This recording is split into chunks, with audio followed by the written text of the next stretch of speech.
আমি এই বিলাতি ধনিয়া পাতাটা ২৬ বছর ধরে আমি ওদের সাথে জড়িত। ২৬ বছর? জি জি জি। কতটুকু জায়গা দিয়ে শুরু করছিলেন এই চাষটা? প্রথম শুরু করছি আপনার ৫ কাঠা দিয়ে। আচ্ছা। প্রথম বছর ৫ কাঠা করছি। আচ্ছা।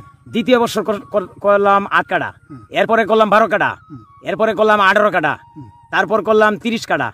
এখন যাইতে যাইতে এই বছর কতটুকু জমি আপনি চাষ করছেন? এবারের বছর আমি ৫০ কাঠা করছি।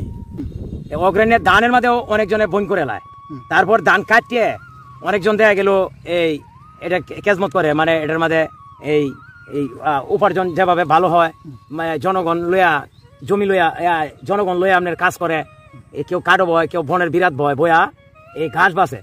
তারপর যখন একটু বড় হয় তখন পানি দেয়, সার দেয়, মেডিসিন দেয়, ভিটামিন দেয়, আমরা কিন্তু ওইটাকে বড় করি।